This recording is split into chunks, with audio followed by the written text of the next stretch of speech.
Olá pessoal, tudo bem? Vamos agora falar de alguns aspectos importantes da natureza do município de São Paulo. Basicamente, os concursos públicos, quando cobram o tema, normalmente cobram de forma pontual e principalmente descritiva, querendo saber as características do sítio urbano em que está localizado o município. Por exemplo, o estado de São Paulo, ele tem um relevo complexo, né? Ele tem o município de São Paulo está no Planalto Paulista, tá? Então, lembrando que o sítio urbano, ou seja, onde começou o processo de ocupação e urbanização, é uma região planáltica e colinosa, tá? As primeiras vilas de São Paulo, lá na colônia, elas se formaram numa região alta porque é um tipo de povoamento por acrópole ou colina, né? Que você se estabelece nas partes mais altas e tem, claro, naquela época, uma importante função ligada à segurança. Então, conforme isso evoluiu o processo de ocupação econômica, o desenvolvimento, né, das suas atividades, principalmente lá no século XIX, o café, São Paulo, estado e município, né, começaram a crescer bastante. Até o início do século XX, São Paulo era uma cidade bem menor do que o Rio de Janeiro e foi a partir do ciclo do café, virada do 19 para o 20, que aí começou a enriquecer geral. Nós podemos explicar o enriquecimento de São Paulo por diversos fatores, mas principalmente pelas riquezas acumuladas na época do ciclo do café e ao processo de modernização da infraestrutura que aconteceu decorrente disso. Por exemplo, né, vamos pensar na modernização ferroviária, haja vista a Estação da Luz, que era uma estação ferroviária ligada diretamente, né, a essa época do ciclo do café, e também a modernização do Porto de Santos. A partir, né, do início do século XX, anos 20, 30, aí começou a ter um crescimento proeminente, expressivo, até que, a partir da década de 50, começou a crescer muito rápido, né? É o pós-Segunda Guerra Mundial, é o pós-Era Vargas, né? Que acabou em 45, depois ele voltou em 1950 e governou até 54, né? Fazendo esse paralelo aí com o contexto histórico nacional. Então, olha só, a partir dos anos 50, 60, São Paulo começou a apresentar um crescimento muito acelerado, tá? Especialmente a partir dos anos 60 até os anos 90. Lembra disso? Entre 60 e 90 foi uma explosão populacional e um crescimento extremamente acelerado. E claro, pelas características colinosas, né, pelas características planálticas que nós temos no estado, no município de São Paulo, né, nós temos um processo de ocupação que inicialmente começou nas regiões mais planas e conforme se espalhou, né, a região precisa de mais espaço para crescer e começaram a crescer sobre os espaços mais íngremes, ou seja, né, as regiões planálticas. Há um padrão na ocupação do território municipal, né, e da região metropolitana, mas vamos focar aqui no nosso município, que nós temos áreas densamente povoadas aqui, ó, principalmente na zona leste, no centro e na zona oeste. Enquanto que na zona norte e na zona sul nós temos não só as áreas de maior favelização, maior quantidade de favelas, né, estão justamente na Zona Norte e na Zona Sul, e também são onde nós temos alguns parques estaduais, como é o caso, por exemplo, né, do Parque Estadual da Cantareira, na região norte, que é essencial para o abastecimento da água para o município. Então, pessoal, já começando aí com um tema importante, conforme cresceu muito a população de São Paulo, acontece uma grande pressão sobre os seus recursos hídricos. Quando isso acontece, damos o nome de pressão hídrica, pelo aumento da população, que caracteriza o estresse hídrico, quando está sendo insuficiente a quantidade de água para a população. Então você pode encontrar uma expressão chamada escassez hídrica, que significa, né, a pouca disponibilidade de água potável para ser distribuída para a população. Isso é facilmente observado, né, dados os cortes frequentes que nós temos na região metropolitana como um todo, né? Mas, lembrando, especialmente nos bairros pobres, são muito mais afetados. Só que a pressão humana sobre os recursos hídricos tem sido tão grande que até mesmo bairros de classe média alta estão já sendo atingidos pela escassez hídrica. Então, primeiro ponto, vale a pena você anotar esse conceito, tá? Se quiser, pode parar o vídeo, fica à vontade. Escassez hídrica é simplesmente a limitação para o abastecimento da população com água potável. E isso acontece em lugares muito urbanizados e muito populosos. Portanto, escassez hídrica e os cortes frequentes são principalmente explicados pela falta de infraestrutura ou infraestrutura inadequada do que as longas estiagens. Por exemplo, desde 2015 tem sido muito discutido que as secas estão sendo muito pronunciadas, o tamanho dos reservatórios, o volume dos reservatórios tem diminuído, tá? E isso repercute num agravamento do quadro de escassez, beleza? Então, olha só, observando aqui, então, a nossa altimetria, as regiões norte e sul também, são regiões planálticas, onde nós temos mais concentração de favelas. E temos favelas tanto nas regiões mais íngremes quanto nas regiões mais planas, tá bem? Então, agora eu quero que você observe que onde que são as regiões mais planas, que estão em verde? Elas correspondem às regiões das planícies aluviais, planícies às margens dos principais rios, tá? As áreas de várzeas, tá? Melhor dizendo, áreas de várzeas, que é aquela área que nós temos o curso do rio e por onde ele transborda. Então, agora eu quero que você observe aqui, a hidrografia do estado de São Paulo. O rio Tietê, ele nasce, no Planalto Paulista, corre para o interior. Então, se aqui é o Alto Tietê e ele corre para o interior, isso significa que aqui nós temos as maiores altitudes. É fácil você identificar isso, porque o rio sempre nasce na região mais alta e corre para a região mais baixa, tá bem? Então, olha só, quanto aos rios, claro que você vai destacar o rio Tietê, tá? E, claro, também o rio Pinheiros, porque são os dois que originalmente abrigaram a ocupação pioneira de São Paulo e hoje são regiões muito ocupadas, muito urbanizadas e também sujeitas a enchentes, em todo tipo de problema ligado à ocupação humana exagerada.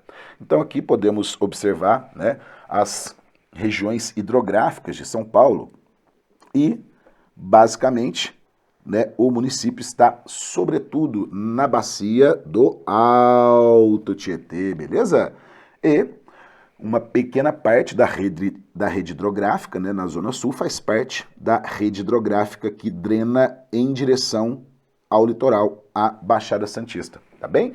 Então, você pode observar aqui, o rio Tietê e toda a ocupação que nós temos às suas margens. Olha só, essas áreas verdes aqui, são zonas de contenção do seu transbordo, elas são essenciais para evitar enchentes. Porém, se fosse hoje o planejamento urbano realizado numa região como essa, não só deixariam essa pequena margem, mas deixariam um espaço além. Onde estão passando aqui, as avenidas, são áreas que hoje, pelos perfis de planejamento, nós deixaríamos um espaço maior, justamente para evitar enchentes. O que nós conseguimos observar é o curso do rio, o seu leito, tá?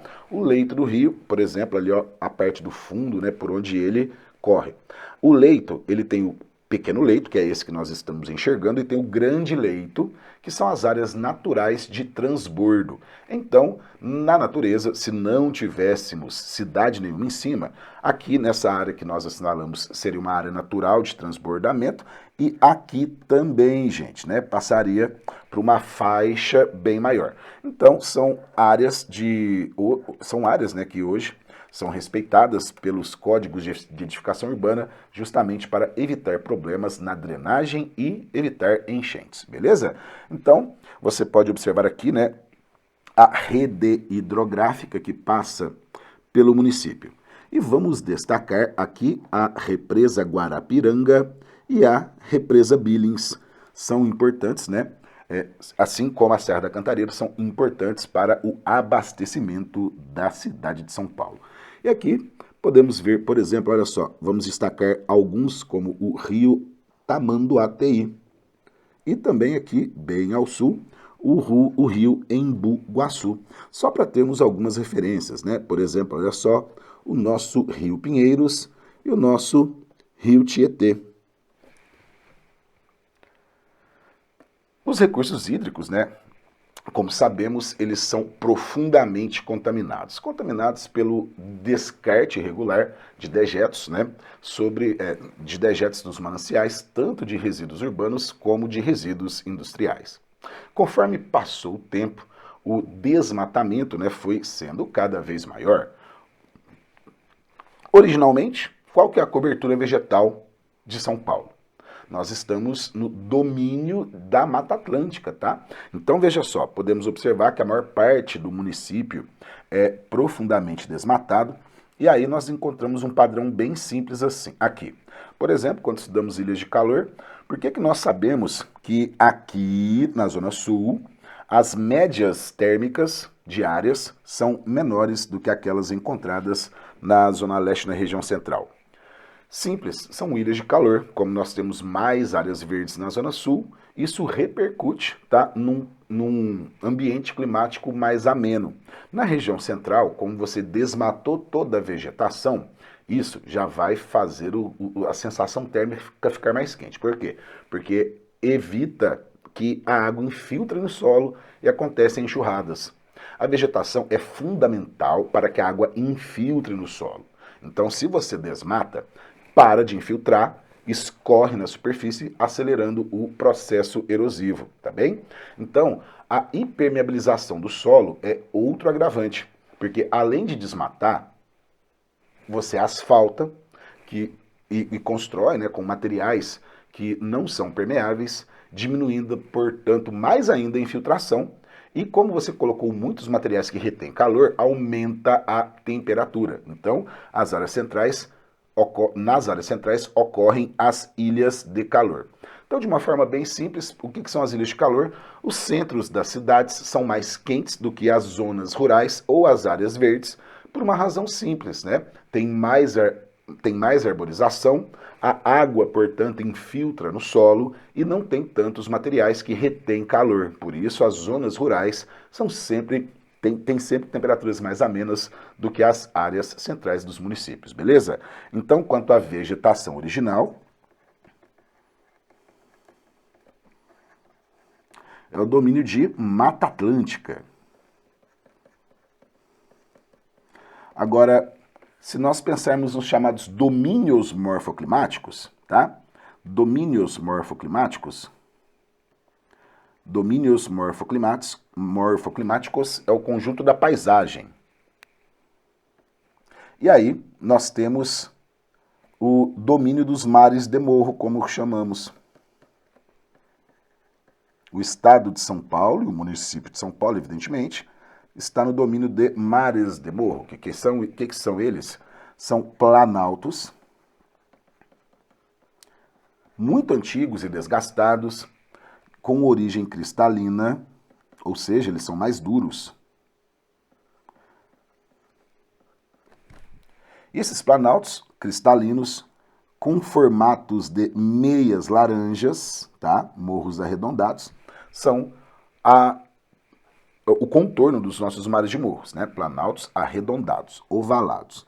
E aí, nesses planaltos, a superfície é de floresta, Mata Atlântica, que é uma floresta latifoliada, que tem folhas grandes e largas. E, claro, são áreas de mega diversidade. Devemos nos lembrar também que a Mata Atlântica ela é considerada um hotspot. Hotspot ambiental são áreas de mega diversidade, com mais de 2/3 desmatados e que são áreas prioritárias para a realização de políticas de conservação ambiental, tá bem? Então, lembre-se que Mata Atlântica considerando todo o domínio do estado, tá bem? Então, planaltos cobertos com floresta de Mata Atlântica,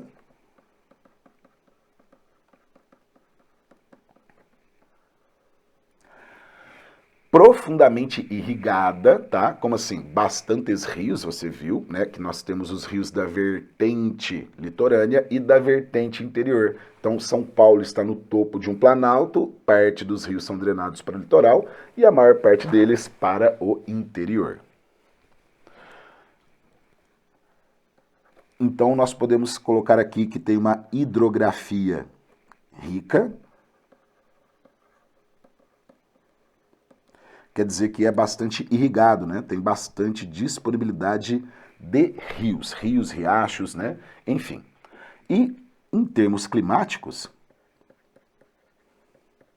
nós podemos classificá-lo como um clima CWA. O que significa o clima CWA?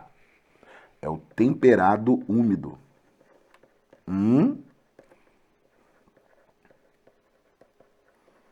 Temperado úmido, tá?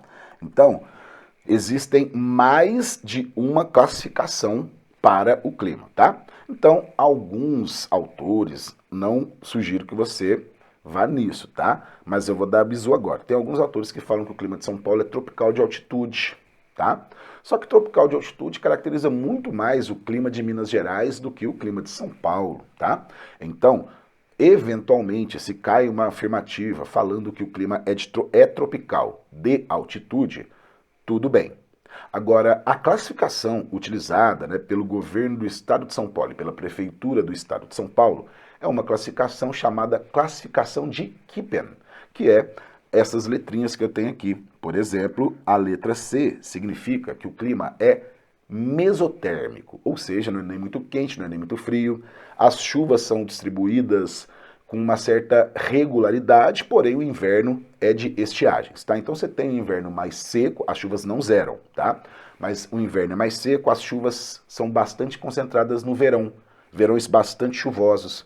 Então isso caracteriza tanto o clima tropical de altitude, tanto quanto o clima temperado úmido, mas não tem confusão, tá? Então, hoje, como já temos a dica, né, duas classificações diferentes, certamente, né, não vai acontecer casca de banana, não vai acontecer pegadinha de perguntar se o clima é esse ou aquele, tá? Como eles possuem descrições muito parecidas, o que pode acontecer é que alguma alternativa que seja correta traga que São Paulo tem um clima tropical de altitude, né, com verões chuvosos, que a temperatura média é amena, que as estações são bem definidas, tá? Agora, pode acontecer, e eu acho que é certamente, né, o que pode ter maior chance, falar que o clima é subtropical úmido ou temperado úmido, beleza? Subtropical úmido ou temperado úmido. Mas fique tranquilo, até porque sabe a nossa linha do Trópico de Capricórnio? Passa em São Paulo, tá? Então é justamente, tá bem na linha do trópico, ao sul já é clima subtropical, então, né, não tem nenhum problema nisso. Então, olha só, subtropical ou temperado úmido, beleza? Clima subtropical ou temperado úmido. Como eu mencionei, não vai aparecer pegadinha, tá? Se aparecer, eventualmente, eu acho que é o pior universo, não acho que vai ser por aí, nós temos uma alternativa com o clima CWA e outra falando que é tropical de altitude. Aí você vai no CWA, porque é a utilizada pela Prefeitura de São Paulo, beleza?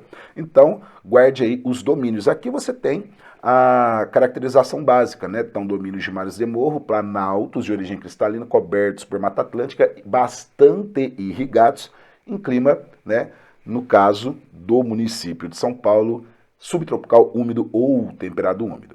A principal característica que pende para o temperado úmido é que tem 4 estações definidas. Você percebe facilmente a passagem das estações do ano, tá bem? Então, olha só, aqui podemos observar o climograma do estado de São Paulo, né? Na verdade, do município de São Paulo.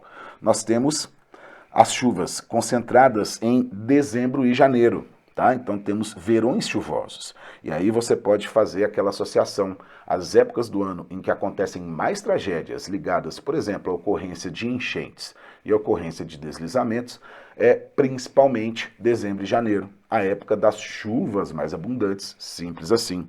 E aqui você pode, né, observar que o inverno, né, tem tantas temperaturas mais baixas, quanto também é o período de maior estiagem. Não zera a chuva, porém é a menor pluviosidade ao longo do ano. Tá beleza? Então, olha só que interessante, as chuvas em São Paulo. Olha que legal, isso daí é uma tese nova, né? Hoje se discute que toda a atmosfera e as chuvas que acontecem em São Paulo fazem parte de um mecanismo climático ligado à Amazônia. Que legal, se você lembrar, né? Faz aí um tempo, o que aconteceu? 2018, 2019, né, cara? Teve aquela noite, aquela noite durante o dia, né, que São Paulo ficou escuro durante a tarde. Como assim? Aquela noite durante o dia, né, que São Paulo ficou toda esfumaçada, tem a ver com os mecanismos climáticos chamados rios voadores da Amazônia. Isso daqui não está no nosso livro escrito, é um bizu que eu estou dando aqui na nossa aula em vídeo, tá? São os rios voadores da Amazônia. Isso daqui é um mecanismo climático muito bem definido, que nós conhecemos bem hoje, tá? Ele é estudado há 20 anos e sabemos que a Amazônia ela bombeia a água do oceano e essa água circula por todo o território brasileiro, tá? Isso impede que exista um deserto no centro-oeste e é responsável por mecanismos climáticos em São Paulo, porque as chuvas, porque essa grande quantidade de umidade, os rios voadores, saem da Amazônia, passam pelo centro-oeste, vão até o extremo sul do Brasil, retornam para o sudeste, para o centro-oeste do Distrito Federal, tá? Então toda essa região que eu acabo de descrever, ela pode ser profundamente impactada em seu regime de chuvas, caso aumente o desmatamento da Amazônia. E, por exemplo, aquela noite durante o dia, né, o dia que São Paulo, né, escureceu durante o dia, devido a pesquisas químicas, né, identificamos partículas que vieram da Amazônia. Então, né, esta tese, né, tem tudo aí, todos os estudos, né, todos os dados corroboram isso. E um dos desenvolvedores, chamado Donato Nobre, ele fala que é um padrão tão bem definido que, num futuro breve, nós poderemos criar impostos para os desmatadores da Amazônia porque tem escasseado as chuvas em São Paulo. Olha que interessante, beleza? Então, fechamos aqui, tá? Subtropical úmido ou temperado úmido, né? 4 estações definidas, clima mesotérmico, né? Nem quente nem frio. Tem grande variação de amplitude térmica diária, né, e uma pequena amplitude térmica anual. Como assim? Amplitude térmica anual, a diferença da temperatura máxima para a temperatura mínima, não varia muito. Então, durante o dia, ao longo de um dia, você sente mais a variação de temperatura entre noite e dia do que ao longo do ano. Então, vamos lá. Aqui podemos identificar a expansão da mancha urbana de São Paulo, que você sabe que cresceu de forma muito acelerada e de forma irregular. E como eu mencionei, especialmente a partir dos anos 60, né, quando a capital foi transferida do Rio de Janeiro para Brasília, a dinâmica territorial passou a favorecer São Paulo, que passou a receber mais investimentos, né, que passou a concentrar mais atividades industriais e daí para frente, né, se tornou a grande potência que é o Brasil. Desde o início do século XX, São Paulo tem um PIB muito grande devido ao café. Só que o Rio de Janeiro ainda era maior e mais influente, tá? A partir daqui, né, nós não só dá São Paulo, tá? Em riqueza, tamanho, poder, influência e industrialização. Então pense aqui que, por exemplo, pegando esse daqui, dos anos 50 aos anos 2000, São Paulo passou por um forte processo de industrialização, concentração industrial e de metropolização, tá? Como assim? São Paulo se industrializou muito, cresceu muito a população, especialmente devido às diversas migrações do Brasil, principalmente vindas do Nordeste. Guarda que atualmente o Nordeste retém a sua população, pois melhorou muito a qualidade de vida e deixou de ser uma área dispersora de população e passou a retê-la, né, lá no território. Então, lembre-se que ainda existe a imigração do Nordeste para São Paulo, só que numa quantidade muito pequena, e agora se destaca a imigração de São Paulo para o Nordeste, que é a chamada imigração de retorno, tá? É tanto a pessoa que veio para o Brasil, para São Paulo, que veio há décadas, se estabeleceu, juntou um dinheirinho, agora quer voltar para sua terra natal, como a pessoa que veio, não deu certo e está retornando, tá? Então, guarda aí, migração de retorno. São Paulo recebe imigrantes até hoje de todos os lugares do mundo, né? Imigrantes e refugiados que não impactam, tá, a dinâmica populacional. Em termos numéricos, é muito pequeno. Então, olha só, vamos recortar de 1950 até 2000. O que aconteceu? Aconteceu concentração industrial, e metropolização, que é o crescimento da metrópole. Na década de 70 foram criadas as regiões metropolitanas do Brasil, por exemplo, a região metropolitana de São Paulo. E o que é uma região metropolitana? É uma área administrativa, é uma área de gestão, porque todos os municípios que compõem a região metropolitana, ela passa a ter problemas parecidos, né? Porque o problema de um município se espalha pelo outro. Também, se você quiser fazer uma obra de infraestrutura, por exemplo, pensando na mobilidade urbana, como é o caso, né, do Rodoanel ou quaisquer anéis viários, se você não planejar muito bem o desenvolvimento, você retira o fluxo de veículos do seu município e joga para o outro. Por isso, uma região metropolitana estabelece a gestão partilhada dos recursos e o planejamento conjunto do espaço, beleza? Então, olha só, a partir do início do século XXI, São Paulo, já muito grande, né, começou a passar por uma outra tendência. Então, vou colocar aqui, ó,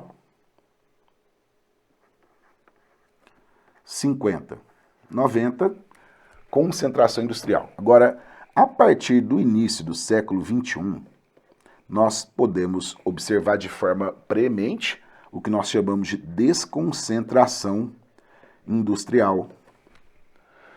As fábricas têm sido atraídas para o interior do estado e para outros estados brasileiros, atraídos por menores custos de produção e por incentivos fiscais. Com a saída das indústrias, os empregos vão embora e a população vai atrás desses empregos. Então, o que acontece? Muitas vezes, né, vai para a própria região metropolitana, mas para um município mais periférico, ou, como eu mencionei, para o interior de São Paulo. A população vai atrás do trabalho, né? Então, a tendência é que, conforme aconteça uma desconcentração industrial, aconteça ao mesmo tempo, tá, um crescimento maior dos lugares em que as fábricas que saíram de São Paulo se instalaram, tá? Então, o que acontece na região metropolitana, no estado de São Paulo? A desconcentração industrial, tanto regionalmente quanto em escala nacional. E qual que é a consequência disso? Hoje, as cidades médias e cidades do interior crescem mais do que a metrópole. Metrópole é a cidade principal, tá? Então, os municípios da região metropolitana de São Paulo crescem mais, a maioria crescem mais do que o município de São Paulo, e as cidades do interior, principalmente, né, no eixo rodoviário Anhanguera, né, que vai até Araraquara, são as que mais crescem hoje, beleza? E isso se chama desmetropolização.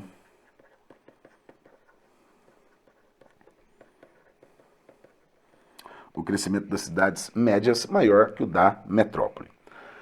Então, nós podemos observar aqui algumas tendências urbanas. Eu queria que você identificasse qual é o fenômeno espacial que é descrito aqui nessa imagem. Olha só, vamos ver, está aqui um prédio, né, abandonado, aí ele começou a receber mais investimentos, olha só, foi reformado, colocaram aí a infraestrutura, né, antenas, enfim, surgiu um café ali embaixo, até que, olha, que no final virou um apart-hotel, né, virou um hotel. Então, o lugar que era um centro degradado, era um espaço degradado, passou a receber investimentos e melhorou a infraestrutura, foi enriquecendo a infraestrutura e, consequentemente, aumenta o custo de vida para as pessoas que vivem nesse lugar. Então, inicialmente, né, quando você aqui era um bairro, né, mais pobre, degradado, a população tinha um menor custo de vida, então o perfil socioeconômico era mais baixo. Aí, com todas as reformas, transformações e investimentos, o custo de vida aumenta e acontece uma elitização do perfil populacional, porque os mais pobres têm dificuldade de se manter no local e procuram, né, morar em lugares mais baratos, tá? Lugares mais baratos. Então, aqui, nesta imagem, nós temos o processo de gentrificação, ou seja, de elitização. Elitização, os pobres são expurgados do lugar. Como? Indiretamente, não conseguem mais se manter, né, devido ao aumento do custo de vida. Gentry era o nome dado à nobreza da Inglaterra, por isso gentrificação, né, um enobrecimento do espaço, um encarecimento, consequentemente uma elitização. Aqui temos outro processo, tendência em todas as metrópoles e em São Paulo, bastante acentuado já há décadas. Vamos ver, o que nós temos aqui? Um processo acentuado de verticalização, muitos prédios, beleza? E aqui, olha só anotar, né, o nome, verticalização.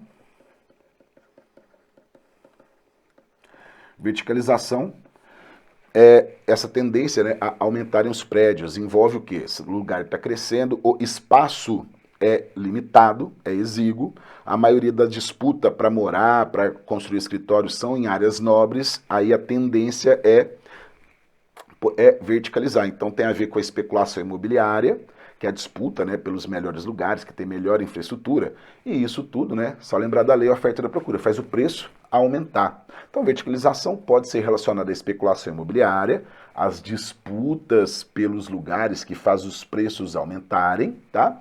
Pelas tecnologias, porque você tem que ter boas técnicas, né, presentes de construção, de edificação, enfim, tá bem? Então, guarda aí o processo de verticalização ligado ao processo de especulação imobiliária e limitação do espaço, beleza? Olha só, aqui vemos a verticalização e aqui uma das tendências urbanas, né, mais discutidas, que são mais cobradas nas provas de concurso. Aqui nós temos dois fenômenos paralelos. A imagem nos joga na cara o chamado processo de segregação socioespacial.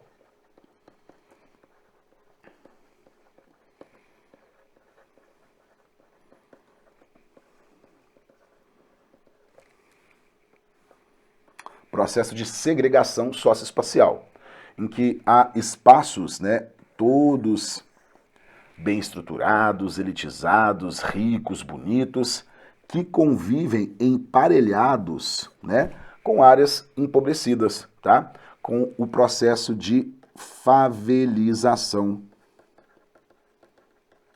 Favelização é o nome popular para aquilo que o IBGE chama de aglomerados subnormais.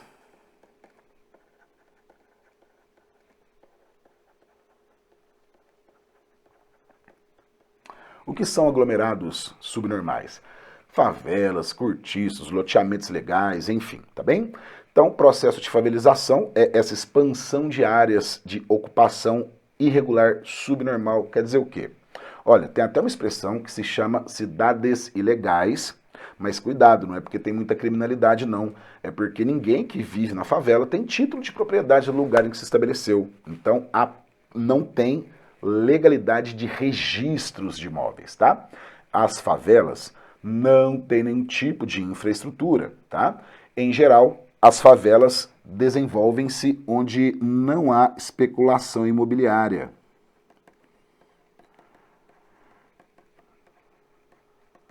Eu falo nas formações, né? Porque tem favelas hoje que são tão grandes que já começou a aparecer aí processos especulativos. Mas olha só, favelas surgem em espaços que não há especulação imobiliária. Onde que tem esses espaços? Onde ninguém quer morar. Onde que ninguém quer morar? Onde não tem esgotamento sanitário adequado, onde não tem iluminação pública, onde não tem calçamento, tá bem? Então, nós podemos fazer essa relação das áreas mais fragilizadas com essas áreas sem especulação, justamente pela falta total de infraestrutura. Então, quando crescem as favelas, são sempre nesses lugares, beleza? E olha só como são regiões, né, sem infraestrutura e muitas vezes áreas de ocupação em áreas de proteção ambiental. O que são as APAs, tá? Não precisa se preocupar com detalhes, tá, de terminologias das áreas de conservação, não. Toda cidade tem as suas áreas de proteção ambiental. Por exemplo, os morros, né? Por exemplo, os mananciais urbanos. Você tem que deixar aquelas áreas de contenção, aquela parte de vegetação que eu falei, tá? Aí, muitas vezes, né, em geral é assim, as favelas se multiplicam justamente nas bases dos morros e nas áreas de mananciais urbanos, ocupando APAs, tá? E isso, além de tornar o espaço mais frágil ainda, né, porque você está construindo e aumentando a população em áreas que possivelmente irão transbordar num futuro próximo, acontecendo aí as graves enchentes, como nós comentamos, você também, né, piora a qualidade das águas, porque aí você tem descarte de dejetos, enfim, tá? Todos os rios de São Paulo são profundamente contaminados por esse processo, né, de ocupação urbana irregular, processos de favelização em áreas de proteção ambiental, ou que deveriam ser áreas de proteção ambiental, e, claro, a pesada industrialização e o descarte irregular de resíduos. Aqui nós podemos observar a ilha de calor que foi mencionada, tá? As ilhas de calor, elas têm alguns mecanismos que também explicam, melhor dizendo, os mesmos mecanismos que explicam as ilhas de calor ajudam a compreender por que acontecem enchentes. Veja só, numa região rural, nós temos a vegetação, então quando chove, a copa das árvores chega a reter 70% da água. Então ela escorre bem devagarzinho. Aí ela vai escorrendo devagarzinho e penetra na água. Portanto, lugares que têm bastante vegetação, é maior a infiltração. Consequentemente, quando aquece, é maior a evapotranspiração, tá? Então aqui está falando, olha, penetração da água é maior, infiltração, e a transpiração das plantas, evaporação da água do solo. Como é que se chama isso? Evapotranspiração, a evaporação da superfície, tá? Portanto, os lugares rurais têm maior umidade, têm um clima mais ameno, né? É um conforto térmico mais gostoso. Agora, quando nós vamos para um espaço densamente povoado, em que toda a cobertura vegetal foi retirada, nós temos qual panorama? Primeiro, se não temos vegetação, a água bate na superfície e escorre, provocando uma grande enxurrada, tá? Por quê que ocorrem essas grandes enxurradas? Por uma razão simples, a água não infiltra. Então, não dá tempo dela infiltrar, ela sai e escorre tudo de uma vez. Menos água infiltrada, menos água evapotranspirada, menos transpiração da superfície. Então, o ar fica mais seco ainda, tá? O que agrava mais? Tá? A construção civil com asfaltamento, né? Asfaltos são materiais que absorvem calor, tá? E as edificações feitas com concreto, né, também são materiais que retêm calor. E ainda nós temos um corredor de vento formado aí pelos prédios que dificulta ainda, né, a circulação do ar, beleza?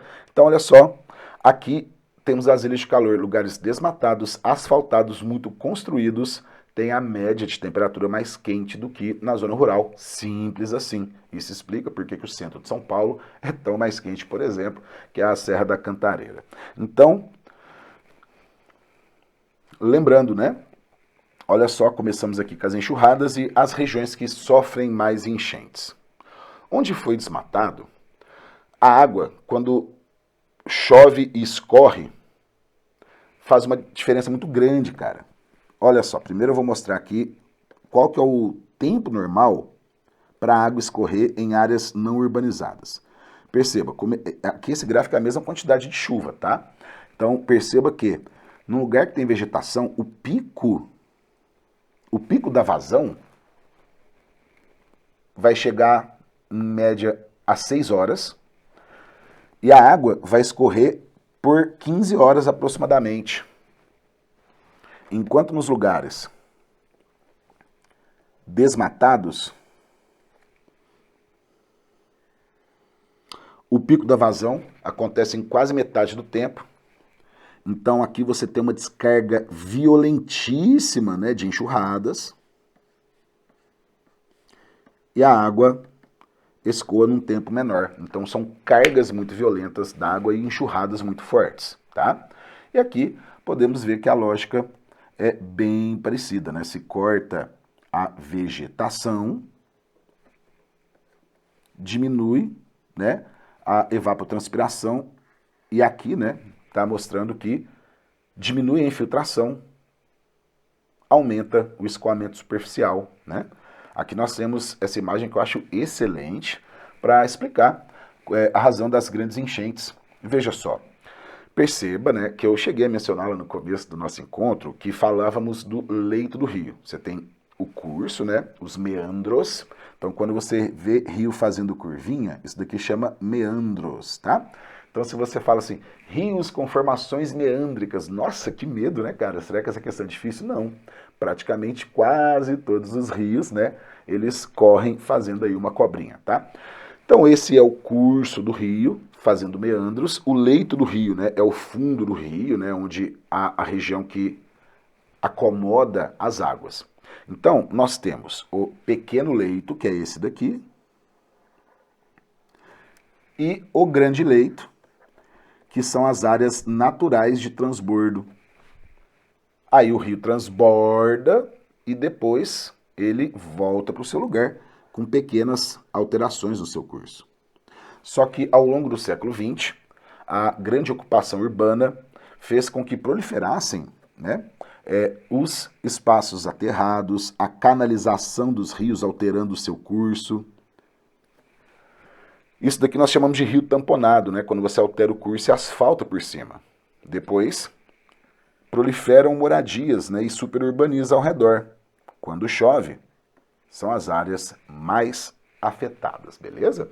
Então, você vai associar as grandes enchentes não à quantidade de chuvas, e sim à inadequada infraestrutura de captação das águas das chuvas, beleza? Da mesma forma que você irá associar a escassez hídrica cada vez maior, cada vez mais discutida, né? Os frequentes cortes no fornecimento de água, não pelas longas estiagens, e sim pela infraestrutura inadequada de tratamento e distribuição, beleza? Cara, tem um dado absurdo. Metade da água potável de São Paulo já foi tratada, olha isso, né? Ela se perde em encanamentos que foram estragados. Beleza? Então, já que você tem noção de todos esses conhecimentos, vamos ver como que algumas bancas de concurso já cobraram o tema. Vamos, né, temos aqui uma lista que eu separei para vocês, são escassas as questões que falam sobre o município de São Paulo. Então eu procurei aqui umas que eu achei muito interessantes e que acho que pode ser uma forma de abordagem muito interessante na sua prova. Então observe o mapa para responder a questão, tá? Então município de São Paulo, expansão urbana. Aqui está mostrando uma APA, Área de Proteção Ambiental, Bororé Colônia, tá?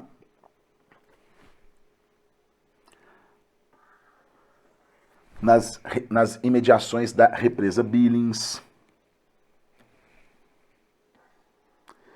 Represa Billings, né, fica a leste da represa de Guarapiranga. E aqui são regiões, né, bastante povoadas. Lembrando que as duas maiores concentrações de favelas são na Zona Norte e na Zona Sul. Então, olha só, se nós temos uma região de APA, né, temos aí que ficar atentos, porque se for construído irregularmente nessas áreas, você interfere não só na questão da paisagem, né, não só na questão dos riscos das enchentes, mas na contaminação, né, dos recursos hídricos que serão depois disponibilizados para a população, tá? Então, olha só, identificamos aqui, né, os nossos fenômenos, nosso mapinha, e agora vamos ver a questão. A leitura do mapa e seus conhecimentos sobre São Paulo permitem afirmar que a recente expansão urbana permite desconcentrar alguns bairros densamente povoados na zona sul e na zona oeste da capital, né, realmente são densamente povoados, né, especialmente aí Zona Oeste e Zona Sul, uma região de povoamento periférico, né, onde nós temos muitas favelas, tem um cinturão verde de São Paulo. Agora, a expansão urbana não desconcentra não os bairros, tá? Porque a expansão da mancha urbana é feita principalmente devido ao crescimento da população, né, e ao espalhamento das cidades. E crescem as áreas ocupadas, mas não esvaziam as outras, tá bem? Então a cidade vai só enchendo. B. Foi facilitada pela infraestrutura urbana, criada pela construção dos trechos sul e leste do Rodoanel. Olha só. Lembrando, né, que o Rodanel, ele, aqui ó, não está falando de infraestrutura facilitada pelo Rodoanel, já era uma região periférica antes do Rodoanel, vai aumentar os fluxos e potencialmente vai piorar aí o processo de ocupação se não for planejado. Por exemplo, nas imediações do Rodoanel é verificado, né, surgimento de paisagens degradadas, favelização, enfim, tem algumas teses aí já disponíveis, estudos na internet que não precisa consultar, tá? Porque foge ao escopo dos concursos. Então, falando aqui, a recente expansão urbana, ela já era, né, já era expandido, tá? Zona Sul, Zona Leste. Zona Leste é uma das mais densamente povoadas, tá? Então, não. Inclusive, também é uma região bastante favelizada. Depois do Norte e do Sul é a Zona Leste, tá? Então, letra C, tem ocupado áreas de mananciais, comprometendo a qualidade da água oferecida à população. É essa daqui, pessoal, tá? Conforme expande a mancha urbana, né, você tem aí os impactos das ilhas de calor, das enchentes e do comprometimento dos recursos hídricos, beleza? Então, a alternativa correta, sem dúvida, a alternativa C. E assim, cara, ao ler as outras, tem dado, tem um monte de coisa que você pode ficar em dúvida. Normalmente, a questão correta, tá? Quando tem muito dado complicando a vida, é muito raro uma casca de banana como essa, é mais psicológico. Você vai chegar aqui na letra C que você fala, nossa, está bem dentro do tema que nós estamos discutindo, né? Que é o crescimento urbano e o impacto na qualidade dos recursos hídricos, alternativa C, tá? Então, o crescimento da mancha urbana, tá? Ela está acontecendo zona oeste, zona norte, zona leste já é muito densa, né? A zona sul é a menos concentrada, é uma zona de expansão, né? Mas menos concentrada do que nas outras. E lembrando, né? Zona sul, onde temos a concentração, junto com a zona norte, de áreas favelizadas e precarizadas. Olha só, obedece à lógica de mercado? Sempre o crescimento obedece à lógica de mercado. Não ocupam terrenos baratos e nem acessíveis às camadas mais pobres. Porque a lógica do mercado é a especulação imobiliária.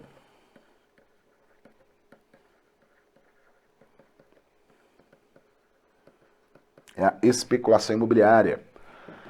E um dos grandes problemas de São Paulo é o déficit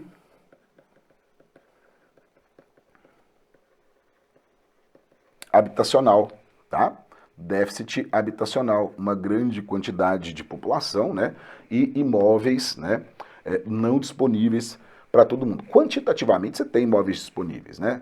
Se você for olhar assim, quantidade de vagas para a quantidade de moradores, só que o que é o déficit habitacional? É que a maioria dos imóveis, né, estão dentro da lógica de mercado. Então são caros, então tem muito imóvel desocupado, né, e muita gente sem ter onde morar. Então o déficit habitacional não é só faltar as moradias, mas as que existem também são concentradas e subordinadas à lógica de mercado, déficit habitacional, beleza? Então, olha só, na nossa próxima questão, compreender a dinâmica demográfica, ou seja, né, a dinâmica do comportamento da população.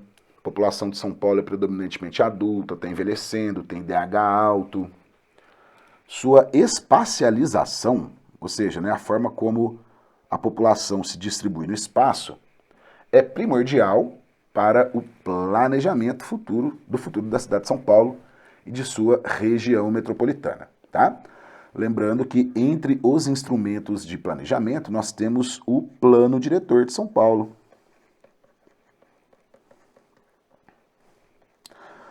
É o instrumento jurídico que direciona e organiza o crescimento das cidades, tá? Então, por exemplo, estabelece as áreas que serão residenciais, as áreas que serão industriais, os bairros mistos e também as áreas de proteção ambiental, por exemplo, tá? Então, lembra aí do plano diretor, um importante, né, documento norteador do desenvolvimento das cidades, assim como temos os estatutos, né, o Estatuto Metropolitano ou Estatuto da Metrópole. Então, como nós temos diversos municípios conurbados, tá lembrado o que é isso?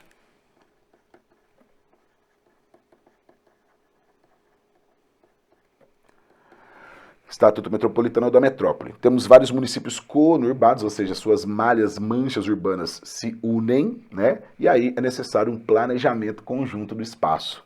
Agora, vejamos.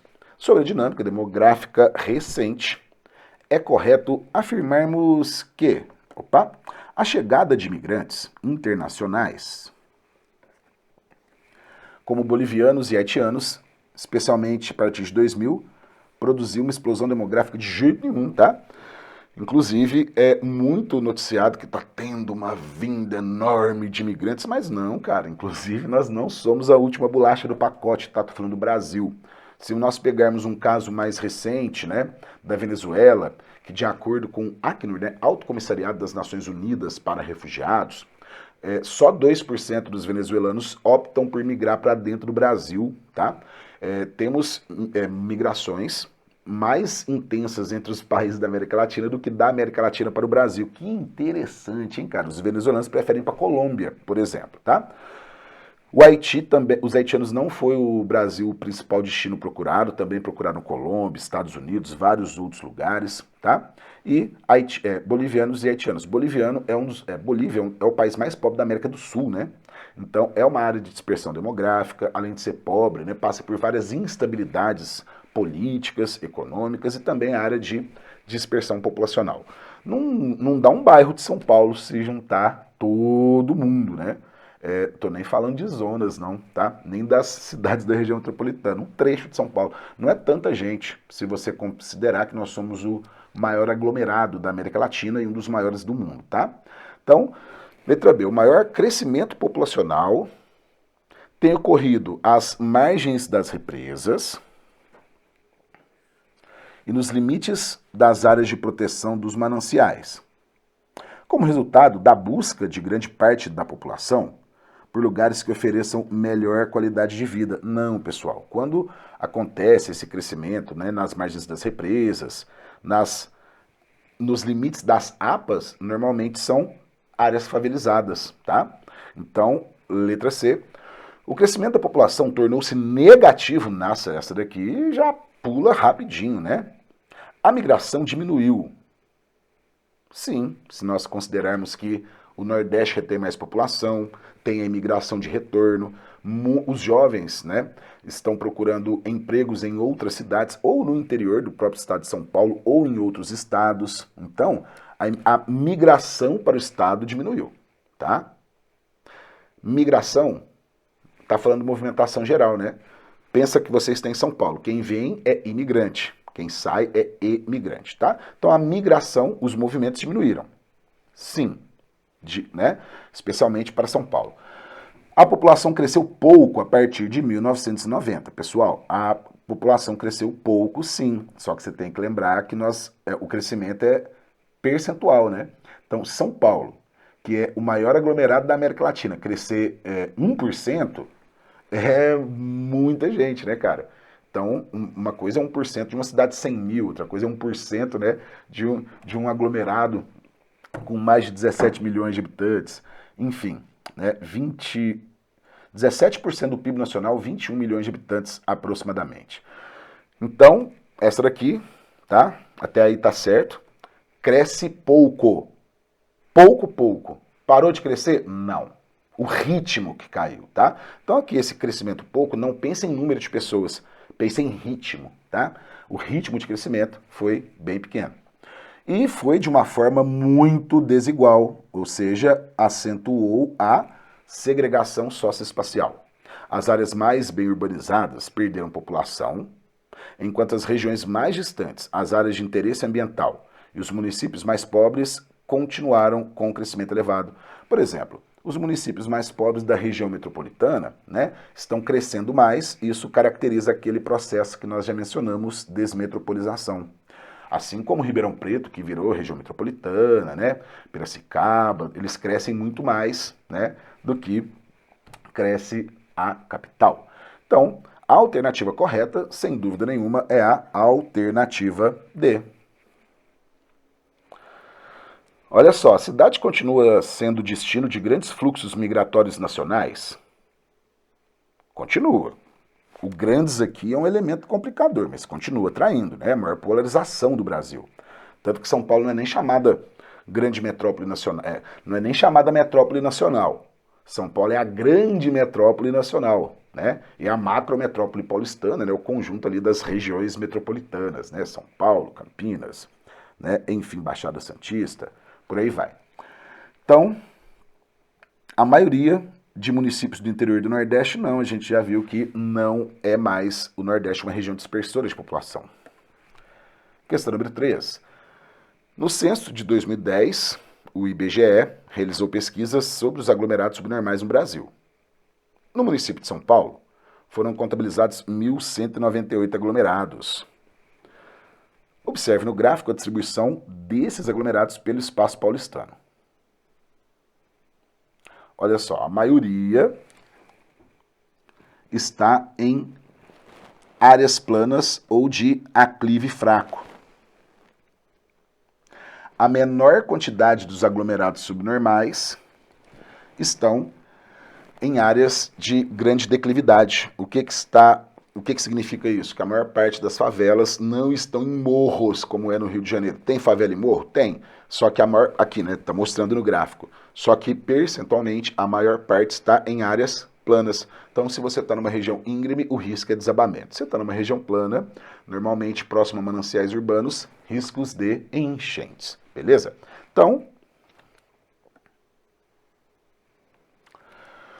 olha só, leitura do gráfico, os conhecimentos sobre o sítio urbano do município de São Paulo, né? O terreno, o perfil do terreno do relevo, onde se desenvolveu São Paulo, permitem afirmar que ocupantes das áreas planas concentram-se principalmente nas regiões sudoeste e oeste, ambas sujeitas a constantes inundações.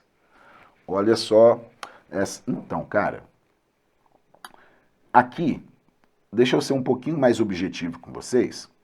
Ocupantes das áreas planas estão principalmente no sudoeste e no oeste. Aqui, está falando de aglomerado subnormal. Então, nós estamos procurando ocupantes de aglomerados subnormais, estamos procurando ocupantes de favelas. Então, as favelas planas estão principalmente no sudoeste e no oeste, ambas sujeitas a constantes inundações. Cara, então, não, tá na região, por exemplo, você tem a maioria na Zona Norte, Zona Sul antes de chegar nas regiões de Planalto, né, que ali é o Cinturão Verde, e Zona Leste, tá? Então, por exemplo, aqui já podemos, né, descartar, toma cuidado, cerca de 50% dos moradores em aglomerados, favelas, né, estão concentrados em áreas planas ou de baixo declive. Cara, mais de 50% tá, só que a região central sim tem favelas, mas é a região menos favelizada, né, que tem menor concentração, menor quantidade de aglomerados. Então, letra C. As maiores densidades de favelas são encontradas em áreas pouco acidentadas. Pouco acidentadas tá ruim, porque ó, as áreas que tem mais favela são sujeitas a menor especulação imobiliária? Sim, porque ninguém quer morar, esgoto a céu aberto, não tem asfalto, não tem iluminação pública, beleza. Só que aqui tá falando pouco acidentadas, tá? Pouco acidentadas, não, porque você tem uma parte expressiva que vive em áreas, né, de aclive moderado e fraco, né, fraco, mas também aclives moderados e acentuados. Então, o que são os aclives? São as áreas mais íngremes. Então, onde tem aclive, nós podemos falar que são áreas pouco acidentadas, áreas planáuticas, regiões dos morros, tá? Então, aqui, que é a principal, né, forma de você eliminar essa alternativa. E, por exemplo, acidentada também, se for uma área que o manancial está ao céu aberto, se não passou ali uma máquina, se não está infraestruturado, tá? Então, letra D. Parte considerável dos moradores das favelas vivem em situação de risco. Sim, né? Pode desabar, pode inundar. Especialmente na Zona Sul e na Zona Norte, exatamente, cara, é isso daqui que eu queria falar para você ser mais dinâmico. Eventualmente, numa passagem de olho pela questão, você já identifica, porque você pode ver que sempre colocam dados, alguma coisa ali que vai desviar a sua atenção. Mas aí a alternativa correta, ela tende a ser razoavelmente identificável, né? Porque, por exemplo, ela está simples, está direta, está dando dados, né, já consolidados, beleza? Então, é uma das formas de nós tentarmos eliminar as alternativas, né? Então, os extremos sul e leste da mancha urbana abrigam os moradores das áreas com aclives e declives moderados e acentuados. Os extremos sul não, gente. Extremo sul nós vimos no mapa, né? É uma região, né, de formações planáuticas mais íngremes. Então, a alternativa correta só pode ser mesmo a alternativa D, beleza? E olha só nossa próxima questão. A Secretaria do Verde e do Meio Ambiente do município de São Paulo elaborou um mapa síntese das condições socioambientais da capital. Foram criados 4 distritos, conforme... Foram criados 4 distritos, conforme se observa no mapa a seguir, tá? Então, no mapa a seguir, o que nós podemos observar? Aqui não está dando dicas se é densidade demográfica, se é povoamento, mas, né, sabendo que o centro de São Paulo é mais povoado, né, nós podemos tentar fazer a primeira associação. Coloquei esse mapa lá no seu livro digital. A primeira associação que você deve fazer, você está percebendo que na região central tem algo mais concentrado? Vamos pelo tipo de distrito, distritos com maiores povoamentos, tá? Distritos mais antigos, por exemplo. Então, quando cai esse tipo de mapinha, você normalmente tem que trabalhar com deduções, né? Com aquilo que você conhece um pouco e aos poucos eliminando. Por quê? Normalmente buscam esses mapas em estudos técnicos, coisas específicas, aí cada um vai ter ali uma legenda, vai ter alguma classificação, e aí que vai ser o desafio, né? Tentar interpretar esse mapa. Então, o que será que tem em comum, né, entre esses tipos? Por exemplo, vamos ver. Tipologias do tipo 1. Tipologias do tipo 1. Você tem na região norte, você tem na zona norte, você tem na zona sul, e olha como é grande a zona sul. E aí nós já sabemos que são áreas que tem muita favela, né? Então, são áreas urbanizadas, são já favelizadas há bom tempo, tá? Ou seja, quando você tem uma ocupação humana há décadas, é uma área urbana consolidada. Só que nós sabemos que por ter uma periferização, né, por serem áreas periféricas, são recentes, né, décadas recentes até hoje recebendo infraestrutura, tá? A infraestrutura de ocupação é mais recente em relação a essa região, tá? Então essa região é de estruturação urbana, né, população urbana consolidada, urbanização mais antiga. As imediações são urbanizações periféricas mais recentes e com menor infraestrutura, que são infraestruturas jovens, digamos assim, e em construção. Até a própria circulação do Rodanel vai influenciar muito ainda, tá, na circulação aqui das extremidades. Assim como qualquer infraestrutura vai interferir bastante na dinâmica, tá? Então lembrando, aproveitar aqui, né, tem jeito de eliminar a favela? Lógico que tem, só que é um baita problemão porque você envolve aí os interesses do setor imobiliário, porque você tem que dar títulos de propriedade, não é que tem, né? Você tem algumas práticas ao redor do mundo, aqui no Brasil, Brasília faz bastante isso, começa a formar uma área de favela, já remove todo mundo dali para uma região de habitação popular planejada, tá? Então, são formas aí, por exemplo, São Paulo, como o espaço é muito adensado, aí você tem todos os interesses aí da especulação imobiliária que vão dificultar esse problema. Mas, por exemplo, você pode pegar uma região totalmente favelizada, remove a população que pode ficar ali por alguma razão, você dá um título de propriedade para que ela tem ali, né, a certificação de que ela realmente mora, que ela tem o título de propriedade daquele lugar, passa uma rua, asfalta, né, coloca ladrilho, enfim, iluminação pública, só que não é só você asfaltar e colocar poste. É muito importante para você dinamizar e desenvolver o espaço, colocar equipamentos públicos de serviços importantes para a população. Então você constrói ali uma boa escola, você constrói um bom hospital, e isso tudo vai colaborar com a dinâmica do desenvolvimento do espaço. Então, favelização, aglomerados subnormais são os maiores problemas da Ásia e América Latina hoje, tá? E têm sido feitos vários, né, estudos para ver como podemos minimizar esses impactos. Olha que interessante, a Colômbia é um dos melhores projetos de urbanização e combate à favelização que nós temos, né, projetos, enfim. Bogotá, inclusive, passou por, em termos de mobilidade urbana, Bogotá, né, é um exemplo para toda a América Latina, enfim, tá? Então, estamos aí, alguns bizuzinhos. Para desenvolver, você tem que criar equipamentos públicos e infraestrutura, tá bem? E o grande problema mobilidade urbana é um conjunto de práticas de planejamento e estímulo de práticas, né?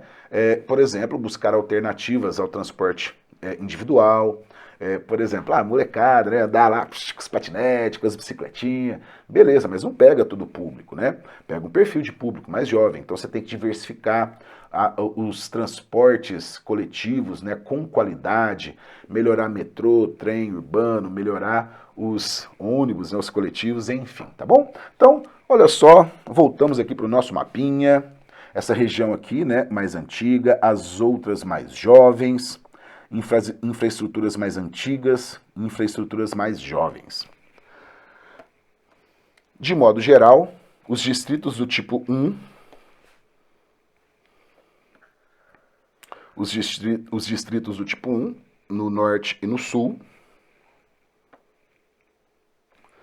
caracterizam-se por apresentarem expressiva cobertura vegetal, representada por parques urbanos e arborização viária. Olha, arborização das vias públicas. Agora, parques urbanos, você tem, né? Por exemplo, lá no norte você tem a Serra da Cantareira, que entra aí na tipologia, né, número 1. Mas não é uma região com vias arborizadas, né, e nem expressiva cobertura vegetal. O sul tem uma expressiva cobertura, é a cobertura vegetal mais expressiva, tá? Só que aqui tá dando um peso muito grande, né, como se fosse muito arborizado. Então, cautela com essa, tá? Então, tem parques e áreas, né, de proteção ambiental que são arborizadas, mas expressiva cobertura vegetal fora dos parques, não, tá? Agora, alto adensamento demográfico? Sim, bastante. Olha, é menor que no centro, tá? É menor que no centro. Porém, é altamente povoado, cara. Densidade demográfica habitante por quilômetro quadrado. Toda a capital é altamente povoada. Então, é menos que o centro. Porém, não é baixa, tá? Então, tem que tomar cuidado. Então, é alto adensamento demográfico, sim, mais baixo do que o centro, do que a zona leste. Agora, aonde que você não tem dúvida para eliminar? Boas condições de infraestrutura. Não. Lembra, são as regiões menos infraestruturadas e de infraestrutura recente. Então, tem baixas densidades demográficas. Olha, baixa é pegar pesado. É menos denso que o centro, tá? E recente verticalização das edificações. As verticalizações são principalmente nas áreas ricas, tá? Quanto mais rico, maior, né, é a verticalização e a especulação. Então, né, letra D, ocupação urbana consolidada, ou seja, já tem gente morando, ocupação há um bom tempo, não tem dúvida que é zona rural, né? É ocupação urbana consolidada? É. E recente implantação de infraestrutura? Sim, as regiões menos infraestruturadas, né, nas regiões periféricas. Então essa letra D aqui tá bem legal. Ela é de ocupação consolidada, né, favelizada? É, mas é urbanização consolidada, né? E pouca infraestrutura, podemos pensar assim que fica mais fácil. Letra E. Grandes extensões de cobertura vegetal. No sul, né, você teria, que a Zona Sul, né, você sabe que é a mais arborizada, mas não é a realidade, por exemplo, do que temos no norte. A ocupação urbana muito precária, tá, seria uma das, né, proposições aí que você ia ser orientado. Opa, realmente tem ocupação urbana precária. Só que essas grandes extensões de cobertura vegetal, aqui, perceba que eles especificam. Tem muitos parques, tal. Então, a região toda é arborizada, as ruas são arborizadas, os bairros são arborizados? Não. Tá? Isso acontece principalmente nos bairros mais nobres. Então, essa letra E, ela poderia até dar uma certa divisão na sua atenção, porém, né, aqui na letra D está bem descrito o que nós já estudamos, o que nós conhecemos, tá? Então, entre a D e a E, né, alternativa D.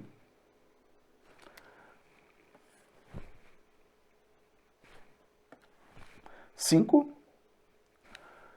Segundo dados do Instituto Trata Brasil, em 2017, 96% da população da cidade de São Paulo era atendida por rede de esgotamento sanitário.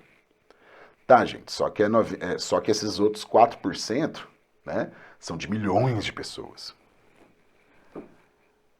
Dentre os obstáculos para universalizarmos o atendimento e o acesso da rede de saneamento, pode-se citar altos desníveis do relevo da capital, que variam entre 830 na Avenida Paulista e 700 na várzea do Rio Tietê. Olha, aqui tem que tomar um cuidado com uma coisa, até a questão, né, foi feito para engenheiro, enfim, todas elas estão bem, né, bem densas, né, então acho que é uma boa amostra para você se preparar. Então, olha só, as altitudes estão corretas, tá? Só que aqui está falando que os desníveis do relevo dificultam o saneamento básico. Aí te dá como exemplo a Avenida Paulista, poxa, né, a região mais gentrificada, né, fina de São Paulo, elitizada, né, o centro do coração, né, paulista. Então, não, cara. Então não é desnível que dificulta a implantação do saneamento básico, especialmente nesse exemplo, tá? Porque até, olha só, 700 por 830 metros não é um desnível muito grande, se você considerar toda uma região metropolitana, é desnível, mas isso não é obstáculo não, tá? Então, essa daqui podemos... Opa, o certo é só para os números, tá? Então, os desníveis não impedem a universalização não, tá? Então, por exemplo, o que é mais complicado? A área que forma uma favela não tem infraestrutura nenhuma. Então, muitas vezes começa do zero a canalização, né? Então, muitas vezes você precisa traçar a canalização e não tem espaço nas regiões porque está amontoado de barraco, não dá para você traçar uma rua, tá? Então, é mais o perfil da ocupação, eventualmente o terreno, tá? Por exemplo, se a pessoa, se uma favela se formou numa região muito íngreme, aí você tem dificuldades. Por quê? Porque é muito complicado você levar a infraestrutura para lá. Mas já vimos, né, nos exercícios anteriores, que a maior parte, né, dos aglomerados subnormais não estão nos morros, estão principalmente, né, em áreas de baixo declive. Letra B. São Paulo sim tem um plano diretor, né? Inclusive, 2015 ele passou por atualizações. A existência de um grande número de riachos e córregos, verdade, cara. São Paulo, às vezes, né, com essa questão de falta d'água, crise hídrica, enfim, dá a impressão de, nossa, será que tem muito rio? Não, será que... Cara, São Paulo é uma terra entre rios, tá? São Paulo é uma grande Mesopotâmia, por exemplo, entre o Tietê e o Pinheiros, né?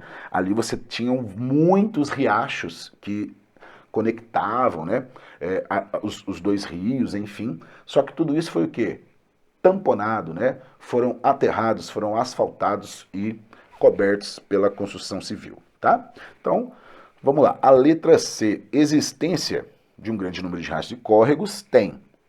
Só que córrego canalizado dificulta a instalação de rede coletora? Não, cara. Se já existe o córrego canalizado, criar uma rede de coleta de esgoto é muito mais fácil, tá? Então, letra D. A dificuldade de implantar serviços de coleta em favelas, aglomerados subnormais e áreas de ocupação ilegais? Uai, tá mais fácil, gente. Dentre os obstáculos para universalizar a rede de saneamento, pode-se citar a dificuldade de serviços de coleta em favelas e áreas de ocupação ilegal, tá? Coleta que não é só coleta de lixo, tá? É coleta de lixo e coleta do esgoto que será tratado. Então, a alternativa D, tá? Aqui temos uma, né, dificuldade real, tá? Então, dificuldade de implantar em serviços, é isso, tá? Por que você tem dificuldade? Pela falta de infraestrutura, pela aglomeração. Então, começar do zero é muito complicado, né? E o perfil da ocupação é outro elemento que dificulta. Então, basicamente, letra E, vamos ver. Letra D, com certeza, e a reduzida capacidade de investimentos, tá? Não, peraí, governo federal e o governo do estado e o governo municipal têm capacidade de investimentos. Estamos falando aí, né, principalmente falando do estado de São Paulo, né, a locomotiva do Brasil, como o pessoal gostava de falar lá nos anos 20, na época do café, né? Então, não. Então, essa daqui podemos, né, eliminar e, portanto, a alternativa correta, sem dúvida, é a alternativa D, beleza? Pessoal, então é isso aí, tá? Quero muito agradecer a sua atenção, espero que essa aula seja muito útil para que você possa, né, desvelar os segredos dos aspectos naturais e aspectos socioambientais do município de São Paulo. Então, fazer aquele convite, né? Você pode entrar em contato comigo lá no Instagram, no @professor Seja Henrique, tá? E sempre também entrar em contato através dos fóruns de dúvida, que estou sempre à sua disposição. Então, caro amigo concurseiro, um grande abraço, bons estudos e foco no sucesso.